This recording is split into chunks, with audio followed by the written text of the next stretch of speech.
Hello बच्चों, आज हम डिस्कस करने जा रहे हैं रिफ्रैक्शन ऑफ लाइट। तो एक छोटा सा क्वेश्चन है कि इफ द रिफ्रैक्टेड रे makes an angle of 60 degree with separating surface and refractive index of the denser medium is 1.5, the angle of the incidence is. First हमारा ऑप्शन है sine inverse 0.52, second है sine inverse 0.72, third option है sine inverse 0.75 और fourth option है sine inverse 0.65। तो अगर ये आप क्वेश्चन सॉल्व कर पाते हैं तो इसका आंसर कमेंट सेक्शन में आप दें, और अगर ये नहीं कर पाते हैं तो फिर ये लेक्चर आपको कंप्लीट देखने की ज़रूरत है। इससे आपको रिफ्रैक्शन ऑफ लाइट का एक्चुअल मीनिंग समझ में आएगा। ठीक है, तो हम स्टार्ट करते हैं रिफ्रैक्शन ऑफ लाइट। तो देखिए क्या होता है कि जब भी लाइट की एक प्रॉपर्टी है कि जब भी लाइट एक मीडियम में चल रहा होता है तो उसकी टेंडेंसी है कि वो सीधी रेखा में चलती है, उसका पाथ क्या है, बिल्कुल लीनियर होगा। लेकिन जब लाइट किसी एक मीडियम से दूसरे मीडियम में जाता है, एंटर करता है, तो उसका पाथ जो है, जो सेपरेटिंग सरफेस है, दोनों मीडियम का जो सेपरेटिंग सरफेस है, उस पॉइंट पे लाइट अपने ओरिजिनल पाथ से डेविएट हो जाता है और उसी डेविएशन को, या यूं कहे कि लाइट अपने ओरिजिनल पाथ से उस सेपरेटिंग सरफेस पे जहाँ पे दोनों मीडियम अलग हो रहे हैं, उस सेपरेटिंग सरफेस पे बेंड हो जाता है और उसे ही हम कहते हैं रिफ्रैक्शन ऑफ लाइट। तो जैसे मान लीजिए कि हमारे पास एक मीडियम है, लाइट ऐसे जा रहा है, तो ये लाइट हमेशा ये सीधे ऐसे चला जाएगा। लेकिन प्रॉब्लम तब होती है कि लाइट एक मीडियम से दूसरे मीडियम में जा रहा हो। उस केस में क्या होता है कि जहाँ पे सेपरेटिंग सरफेस है वहाँ पे वो अपने ओरिजिनल पाथ से बेंड हो जाता है, या यूं कहें कि डेविएट हो जाता है।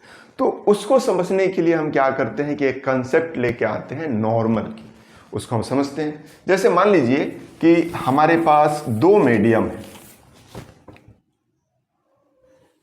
और ये एक ऊपर मीडियम है और एक नीचे मीडियम है। हमने माना कि हमारा फर्स्ट मीडियम है और ये हमारा सेकंड मीडियम है,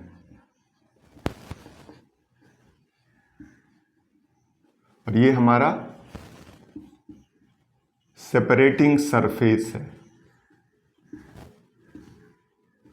यानी ये दोनों मीडियम को सेपरेट कर रहा है। जैसे मान लीजिए कि गिलास है, गिलास में पानी रखा हुआ है, तो गिलास का जो ऊपरी सरफेस है उसके ऊपर हवा स्टार्ट होता है, तो यानी वो हमारा गिलास के ऊपरी वाटर का जो ऊपरी सरफेस वो हमारा क्या है, सेपरेटिंग सरफेस।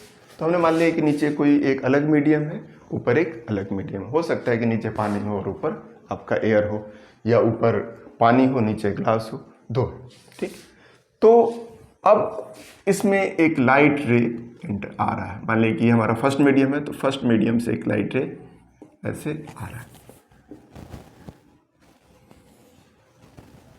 ठीक, तो सिंपल सी बात है कि अगर ये मीडियम नीचे नहीं होता तो लाइट क्या है, लाइट ऐसे, इसको मिटा दे रहे हैं, ठीक है, बात कर लिया, तो लाइट ऐसे निकल जाता, लाइट का ओरिजिनल पाथ ऐसे होता।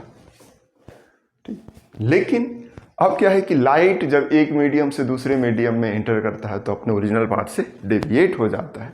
तो डेविएशन किधर होगा उस चीज़ को दिखाने के लिए एक हम कंसेप्ट लेके आते हैं नॉर्मल की।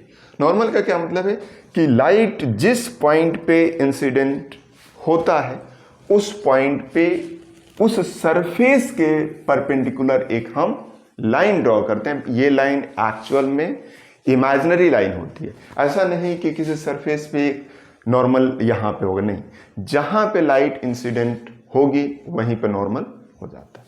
तो मान लिया कि यहाँ पे नॉर्मल है, ये हमारा नॉर्मल,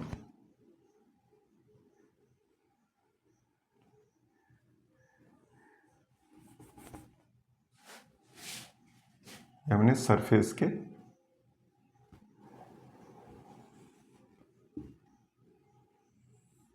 ये हमारा नॉर्मल है, इसको हमने n से रिप्रेजेंट किया। कहाँ पे नॉर्मल ड्रॉ करना होता है? जहाँ पे लाइट इंसिडेंट होती है उस पॉइंट पे, उस सरफेस के परपेंडिकुलर। तो एक्चुअल में ये क्या है? सरफेस के परपेंडिकुलर है इधर भी। अब यहीं से दिखाया जाता है कि लाइट किधर डेविएट हो। तो डेविएशन जो दिखाया जाता है वो नॉर्मल के रिस्पेक्ट में, ठीक।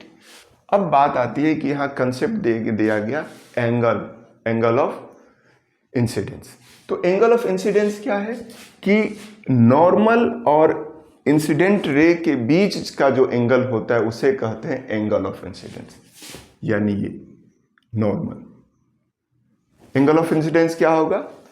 Angle between the angle of incidence and normal. और इसको हम रिप्रेजेंट करते हैं आई से, ठीक। अब लाइट डेविएट नॉर्मल के रिस्पेक्ट में करेगा। तो यहां पे दो कंडीशन है कि अगर फर्स्ट मीडियम सेकेंड मीडियम के मुकाबले रेयर मीडियम हो, या यूं कहें कि सेकेंड मीडियम फर्स्ट मीडियम के मुकाबले डेंसर मीडियम हो। तो हमने माना कि जो फर्स्ट मीडियम है वो हमारा क्या है? रेयर मीडियम है, और ये हमारा सेकेंड जो मीडियम है हमारा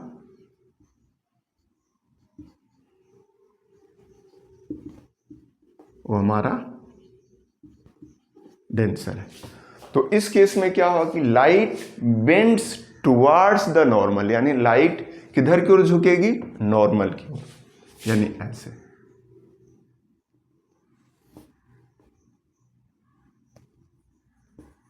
राइट, ऐसे, यानी आर।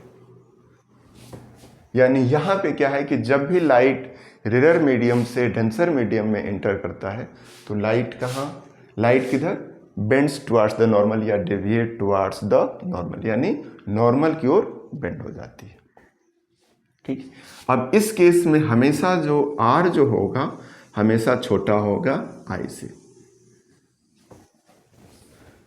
दूसरा सेम सिचुएशन है कि अगर लाइट डेंसर मीडियम से रेयर मीडियम में जा रहा हो, जैसे मान लीजिए कि हमने बनाया और ये हमारा फर्स्ट जो है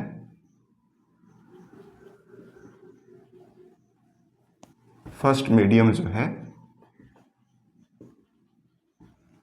क्या है? डेंसर है, और सेकंड जो मीडियम है हमारा वो हमारा रेयर है। क्या है? रेयर है। अब इस केस में क्या होगा? मान लीजिए कि लाइट रे कोई ऐसे,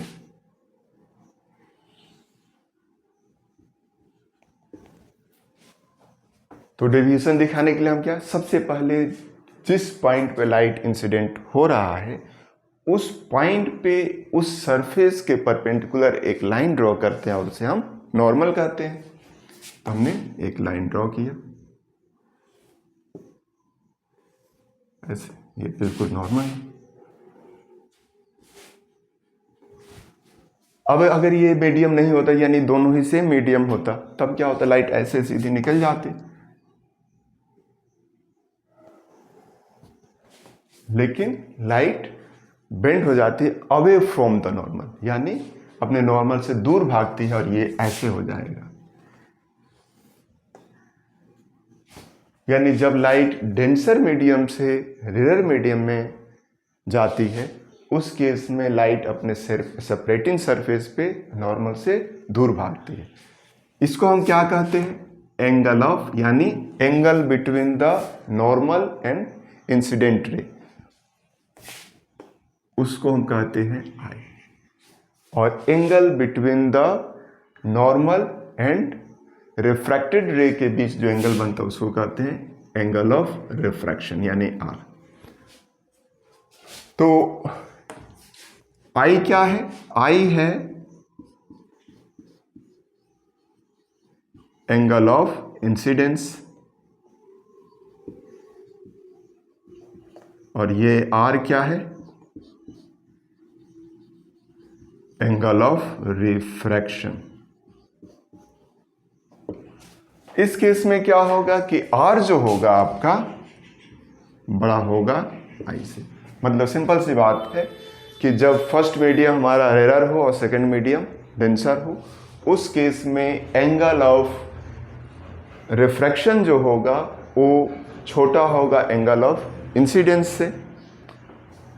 और अगर हमारा फर्स्ट मीडियम डेंसर हो और सेकंड मीडियम रेयर हो, उस केस में क्या होगा कि एंगल ऑफ रिफ्रैक्शन बड़ा होगा एंगल ऑफ इंसिडेंस से।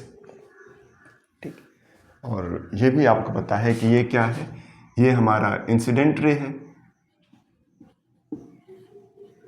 इंसिडेंट रे है, और ये हमारा रिफ्रैक्टेड रे है।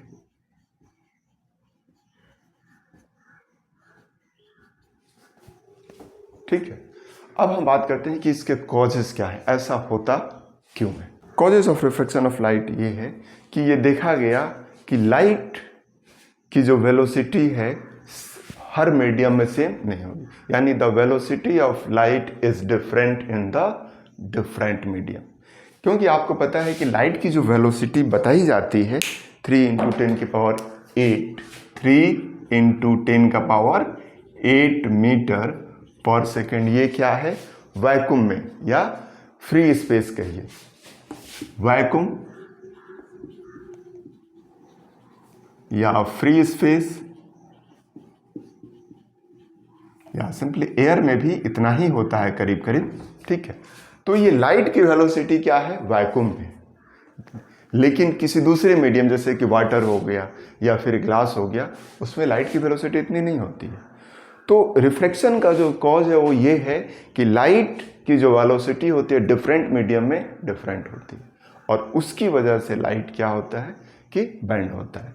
कि अगर रेयर से डेंसर में जा रहा है तो light bends towards the normal, और अगर डेंसर से रेयर में जा रहा है तो bends away from the normal. क्यों? क्योंकि लाइट की जो वेलोसिटी होगी, the velocity of light is different in the different medium. ठीक, अब बात होती है कि रेयर मीडियम और डेंसर मीडियम क्या होता है।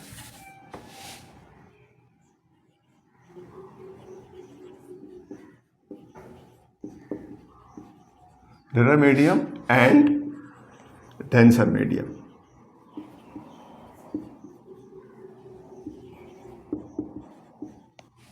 सिंपल सी बात कि रेयर और डेंसर ये एक एब्सोल्यूट टर्म नहीं है। ठीक, यानी ये एक रिलेटिव टर्म है। जैसे मान लीजिए कि दो मीडियम है, ऊपर क्या है, एयर है, और नीचे वाटर है। तो एयर वाटर के मुकाबले रेयर मीडियम है, यानी ये हमारा क्या है, रेयर मीडियम है, और ये हमारा डेंसर है, डेंसर मीडियम है।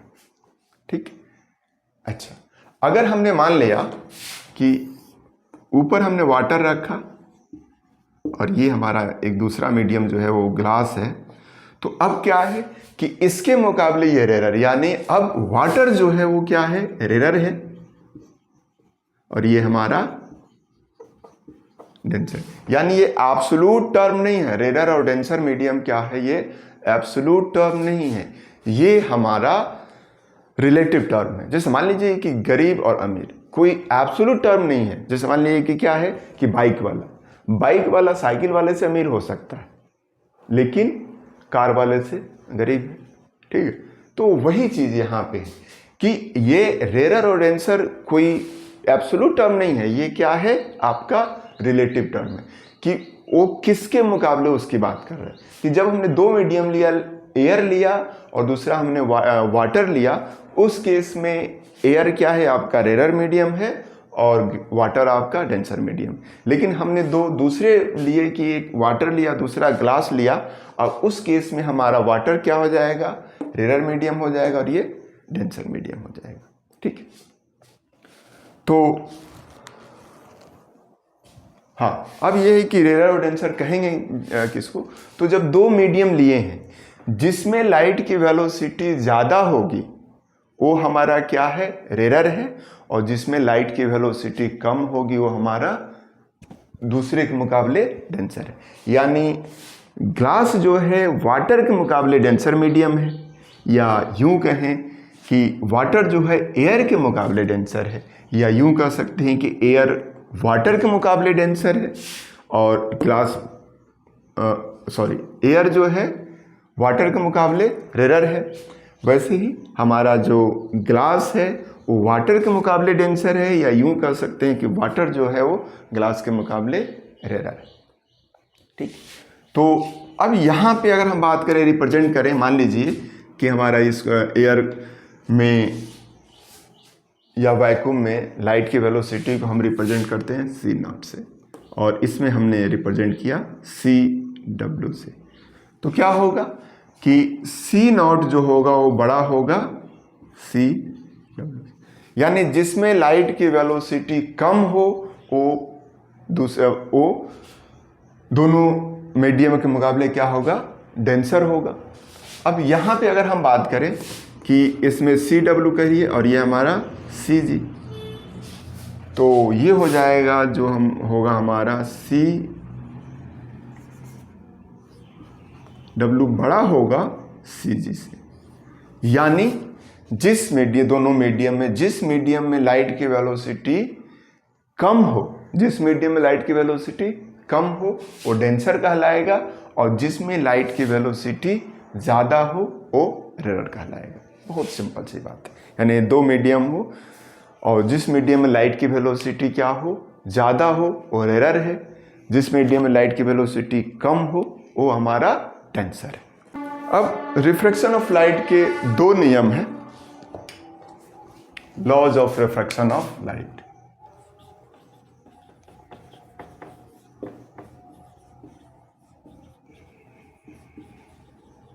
रिफ्रैक्शन ऑफ लाइट, तो फर्स्ट नियम ये है हमारा, फर्स्ट लॉ जो है वो है द इंसिडेंट रे, रिफ्रैक्टेड रे, द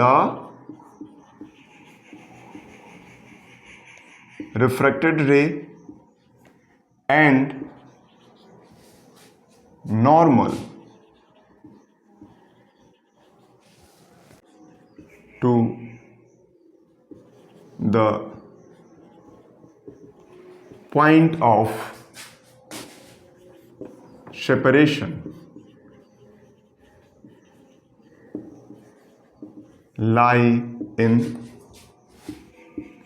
the same plane। यानी क्या है कि ये हमारा सेपरेटिंग सरफेस है, ये हमारा क्या है, एंगल ऑफ,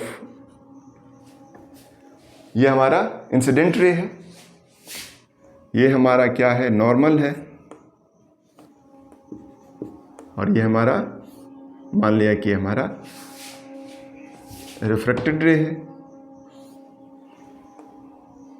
तो ये क्या होगा हमारा, ये हमारा इंसिडेंट रे है, तो इंसिडेंट रे, ये हमारा refracted ray, and normal to the point of separation lie in the same plane. ये तीनों कहाँ, सेम प्लेन में होते हैं।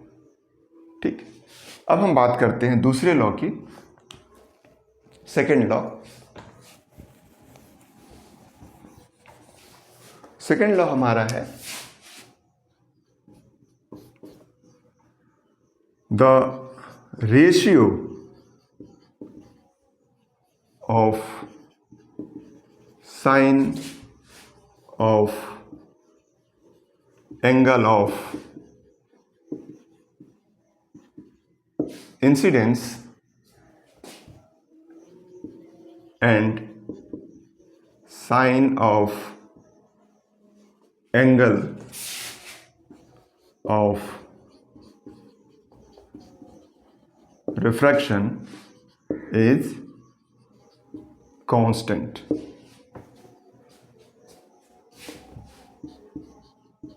This law is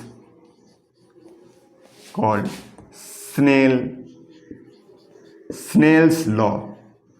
second law को क्या कहते हैं, स्नेल्स लॉ भी कहते हैं। इसको समझने के लिए ये हमने बनाया, ये हमारा सेपरेटिंग सरफेस है, ठीक है। हमने माना कि ऊपर हमारा रेयर मीडियम है, ये हमारा रेयर है और ये हमारा डेंसर है। लाइट हमारा ऐसे, ये हमारा इंसिडेंट रे है, हमने यहाँ पे एक नॉर्मल ड्रॉ किया और ये हमारा रिफ्रैक्टेड रे है। तो एंगल ऑफ इंसिडेंस क्या है कि angle between the normal and incident ray, उसको हम आई से रिप्रेजेंट करते हैं। और एंगल ऑफ रिफ्रैक्शन क्या है, नॉर्मल और रिफ्रैक्टेड रे के बीच, ये इसको हम आर से रिप्रेजेंट करते हैं। ये बात हमेशा आपको ध्यान रखना होगा कि जो एंगल मेजर किया जाता है वो किसके बीच, नॉर्मल और नॉर्मल से, यानी इंसिडेंट रे क्या होगा, angle between the normal and incident ray, और रिफ्रैक्टेड रे क्या कि angle between the normal and refracted रे। तो ये क्या कह रहा है, सेकेंड लॉ कह क्या रहा है, the ratio of the sine of the angle of incidence and sine of the angle of refraction is a constant, यानी sine of angle of incidence by sine angle of refraction यानी R, ये क्या होता है, हमेशा एक constant होता है। और इसे ही हम कहते हैं स्नेल्स लॉ, और इसको रिप्रेजेंट किया जाता है न्यू से। ठीक है, एक चीज बता दूं कि जो हमारा स्नेल्स लॉ है वो नॉर्मल इंसिडेंस के लिए वैलिड नहीं है, यानी लाइट अगर किसी सरफेस पे बिल्कुल नॉर्मल, तो फिर उसमें एंगल ऑफ रिफ्रैक्शन क्या होगा, angle of refraction angle of incidence zero, क्योंकि नॉर्मल का क्या कंसेप्ट है कि जहां पे लाइट इंसिडेंट हो रहा है उस पॉइंट पे उस सरफेस के परपेंडिकुलर एक लाइन ड्रॉ करना। तो इस पॉइंट पे लाइट इंसिडेंस हो रहा है और हमें नॉर्मल ड्रॉ करना, तो नॉर्मल क्या होगा, इंसिडेंट रे के पैरेलल हो जाएगा।